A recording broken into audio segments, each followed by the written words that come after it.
Hello friends, आज हम लोग ट्रिग्नोमेट्री एक्सरसाइज 8.1 का क्वेश्चन 5 को सॉल्व करेंगे। तो क्वेश्चन 5 दिया हुआ है, यदि सेक थीटा इक्वस टू 13/12 हो तो अन्य सभी त्रिकोणमितीय अनुपात ज्ञात कीजिए। तो दोस्तों सबसे पहले हम लोग लिखेंगे कि क्या सब क्वेश्चन में दिया गया है।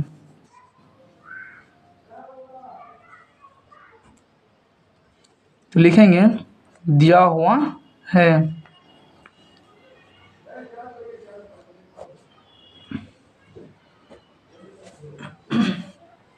दिया हुआ है सेक थीटा इक्वस टू 13/12।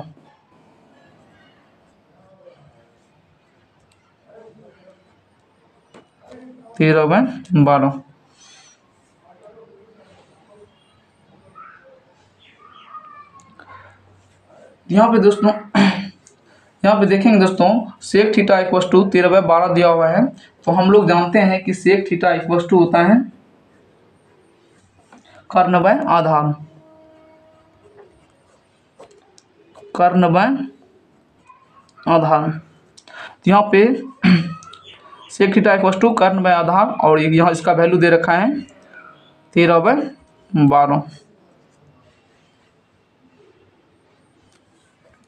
अब यहाँ पे देखते हैं एंगल, यहाँ पे सेक थीटा अर्थात एंगल थीटा की बात हो रहा है। यहाँ पे सबसे पहले हम लोग एक राइट एंगल खींचते हैं। ए बी सी एक राइट एंगल है जिसमें कोण बी जो है 90 डिग्री है।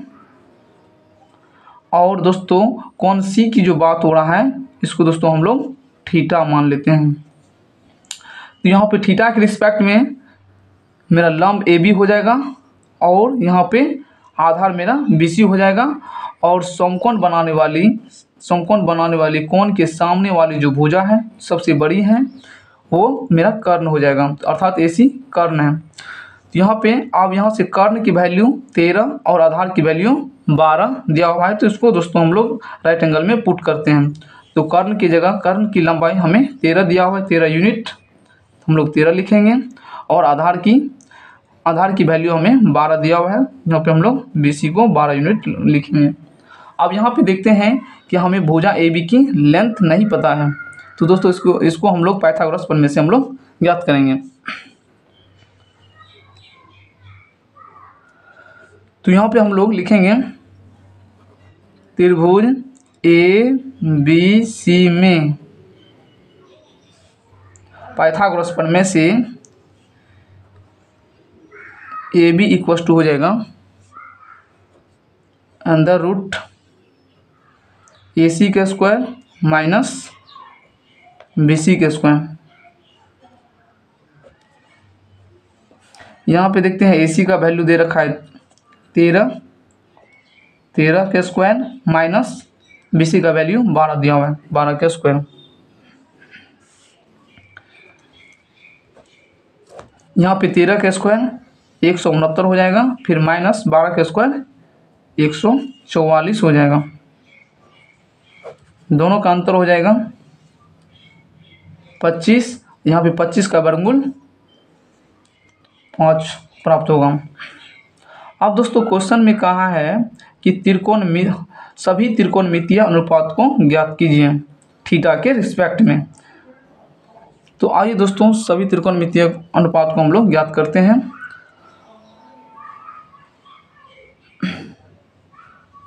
सबसे पहले हम लोग साइन थीटा का मान ज्ञात करते हैं। तो दोस्तों साइन थीटा इक्वल टू होता है लंब बाय कर्ण। तो लंब मेरा AB हो जाएगा और कर्ण मेरा AC हो जाएगा यहाँ पे राइट एंगल ABC में। तो यहाँ पे देखते हैं हम लोग अभी जस्ट निकाल चुके हैं दोस्तों लंब AB की वैल्यू 5 और क्वेश्चन में ही दे रखा है कर्ण में 13।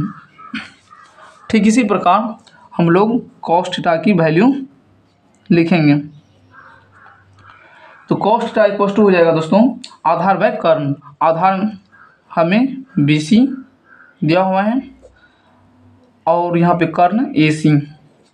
BC का वैल्यू हम लोग देखेंगे, BC जो कि आधार है, आधार की वैल्यू हमें 12 दे रखा है। तो हम लोग यहाँ पे 12 लिखेंगे। फिर AC का वैल्यू 13 दिया हुआ है ठीक इसी प्रकार हम लोग टेन थीटा की वैल्यू लिखेंगे।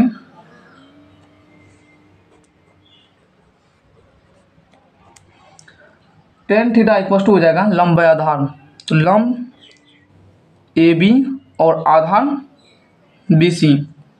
यहाँ पे देखते हैं ए बी का वैल्यू हम लोग जस्ट निकाल चुके हैं 5, और यहाँ पे आधार की वैल्यू अर्थात बी सी की वैल्यू अभी दोस्तों हम लोग 12 लिखे थे, तो बी सी 12 हो जाएगा। अब दोस्तों ये तीनों का रिवर्स हम लोग आसानी से लिख सकते हैं, तो अब साइन का रिवर्स हो जाएगा कॉसेक, तो लिखेंगे कॉसेक थीटा इक्वल टू हो जाएगा ए सी बाय ए बी, और यहाँ पे फिर ये पलट जाएगा 13/5। ठीक इसी प्रकार कॉसेक का उल्टा हो जाएगा कॉस थीटा का उल्टा हो जाएगा sec theta. Sec theta equal to हो जाएगा, यहाँ पे देखते हैं A C by B C equal to हो जाएगा 13/12। ठीक इसी प्रकार कॉट थीटा, टेन का उल्टा कॉट थीटा हो जाएगा, कॉट थीटा इक्वल टू हो जाएगा b c by a b, यहाँ पे हो जाएगा बी सी का वैल्यू 12 दे रखा है और ए बी का वैल्यू 5। तो यही दोस्तों हमें सभी त्रिकोणमितीय अनुपात को हम लोग दोस्तों लिख चुके हैं। यही मेरा आंसर हो गया। दोस्तों वीडियो अच्छी लगी तो हमारे चैनल को सब्सक्राइब कीजिए और फीडबैक के रूप में कमेंट जरूर कीजिए।